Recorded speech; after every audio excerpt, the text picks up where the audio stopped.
तो आपको स्वीकार है? आपको स्वीकार है? तीसरा तो कन्या बोलती है कि मेरी तीसरी भी शर्त है, अगर आप उसको पूरा कर सकते हैं तो मैं आगे चलने के लिए तैयार हूं। के द्वारा बोला जा रहा है, आपके द्वारा भी मैं ही बोल रहा हूं, आपको उसका अनुमोदन करना है। और जो कन्या के द्वारा मैं बोल रहा हूं, आपको ध्यान से सुनना है, ठीक है, कि क्या ये मेरे अनुकूल बोल रहे हैं कि नहीं। ठीक है, अगर आपके अनुकूल है तो आप तुरंत कहिए हाँ ठीक है, प्रतिकूल लगे तो थोड़ा रुक जाना, बोलना नहीं नहीं ये तो भारी है। ठीक है, अब कन्या बोल रही है। तीसरी बात क्या कहती है कन्या, कि मुझे मेरे माता पिता ने बड़ी कष्टों से पाला है और उन्होंने ही अग्नि के समीप पुरोहित, गुरु और बुद्धिमान सगे संबंधियों के सामने मुझे संकल्प करके आपको दे दिया है। मेरी जाति, कुल, गोत्र आज से सब बदल गए हैं। सभी मेरे संबंधी सुख से रहें। मेरे में कोई बल नहीं है, आपके होते हुए हे स्वामी, आपके होते हुए स्वामी वाली हूं। आपको मेरा पालन करना होगा। आप करोगे क्या? आप करोगे? ठीक। कहते हैं कि धर्म के लिए मेरे लिए आगे चलो। आप चलना चाहेंगे, बिना शर्त के चलेंगे कि कुछ बोलना चाह रहे हैं? आपके कुछ प्रश्न हैं फिर अभी शेष? अरे अभी 3 प्रश्न पड़े हैं। चौथे पद में कन्या कहती है कि मैं सब दुख सुख आपके साथ सहन करूंगी। आपके क्रोध में आने पर मधुर वचन बोलूंगी। आपके सुख के लिए भगवती गौरी का भी पूजा करूंगी, भगवती गौरी का पूजन करूंगी, परंतु आपको मेरा पालन करना होगा। मैं आपके लिए सब दुख कह सहने के लिए तैयार हूं, लेकिन आप मेरा पालन करोगे? आप मेरे साथ मधुरता से व्यवहार रखोगे? रखेंगे? तो उधर बोलो ना हाँ।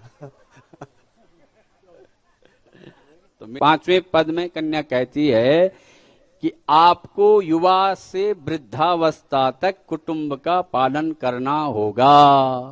आप ध्यान से सुने हैं, आपके लिए बोला जा रहा है। और जो कुछ मैं आपसे उचित मांग करूं, आप मुझे वही देंगे और बार बार मेरे मांगने से क्रुद्ध नहीं होना है, क्रोध नहीं करना है। बिना क्रोध के सारी मांगे, सारी शर्तें पूरी करनी। मेरी यह प्रार्थना यदि आपको स्वीकार है तो मैं आपके वाम भाग की ओर चलने के लिए तैयार हूं। क्या आप तैयार हैं? जो शर्त कही आप उसके लिए तैयार हैं? तो जोर से हाँ बोलो।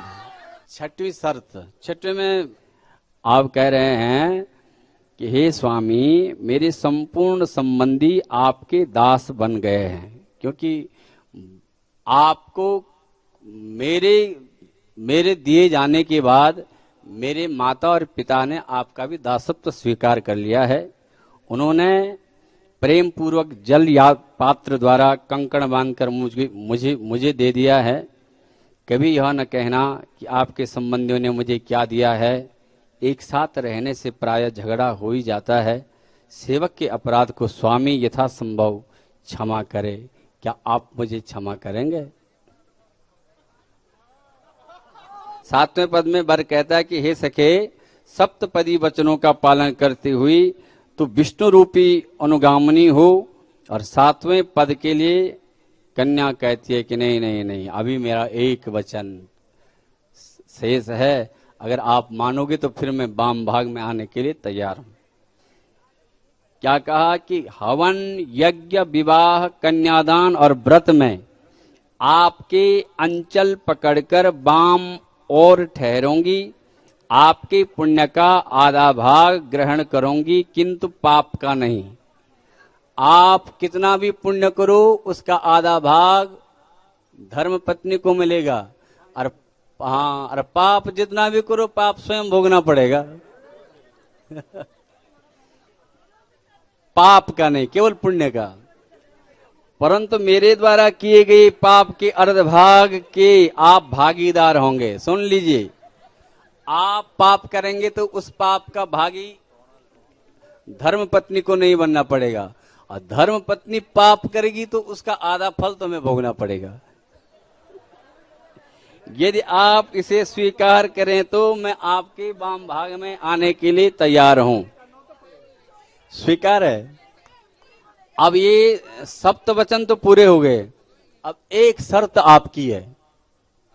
आपने तो 7 बातें सुनी, सब बातों को बिना सुने समझे हां भर दी।